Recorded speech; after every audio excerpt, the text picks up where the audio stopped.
Every night, I could hear the muffled sounds coming from the room my cousin Lily shared with her boyfriend Marcus. It only made my own restless cravings feel more intense. Gradually, I found myself drifting into fantasies about what it would feel like to have Marcus touch me. It all came to a head when Lily invited me to join her on a trip back to her hometown for New Year's Eve. At the station, I realized Marcus was coming along to meet her parents. I couldn't help but let my jaw drop slightly. He was about 6'3" and built like a pro athlete, the kind of man who was impossible to ignore. When he saw me, he gave me a slow, head-to-toe look over. He was wearing a pair of gray shorts that left very little to the imagination regarding his physique. He greeted me, but his gaze seemed fixed on my chest. I had developed quite early, and today I was wearing a low-cut V-neck top that showcased a rather deep neckline. I was also in a short skirt. I knew that if I leaned over even slightly, everything would be on display. As he stood behind me, I could feel the heat of his gaze. It hit me then. With his height, he probably had a clear view of everything. I instinctively tugged at my shirt and skirt, my cheeks burning. He casually looked away and mentioned he was going to grab some snacks for the trip. Watching him walk away, I couldn't resist teasing Lily. "I've heard personal trainers are something else. Is it true?" Lily gave me a mysterious flushed smile. "Oh, it's true. He definitely knows how to keep me satisfied. He's incredibly well endowed." I caught my breath.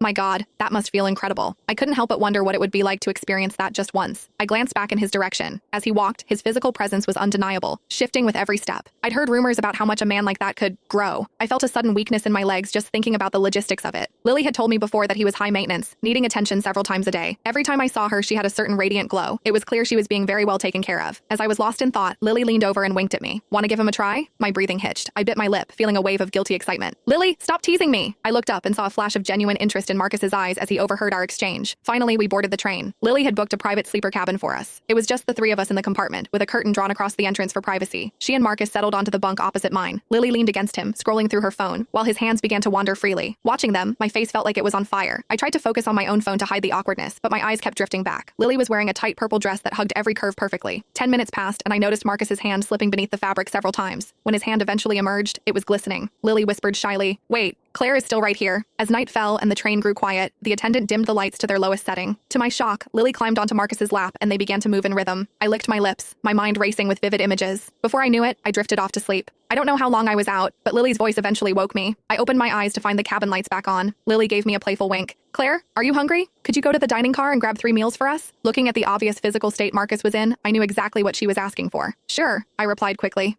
As I stepped out, I heard Lily's soft whispers behind me. To give them plenty of time, I deliberately stayed in the dining car and finished my own meal before heading back. But when I pulled back the curtain, I saw they were still in the middle of it. They were so lost in the moment they didn't even notice I was there. I quietly stepped back, but I couldn't help but peek through the gap. I was stunned by the scene, the sheer intensity and the positions they were capable of. I leaned against the corridor wall, my body feeling heavy and weak as I listened to the rhythmic sounds of their passion. About 15 minutes later, the sounds finally subsided. I walked back in, but as I did, my foot slipped. The meal containers I was carrying tumbled onto my bunk. A pair of strong, steady arms caught me. I looked up, and right before my eyes was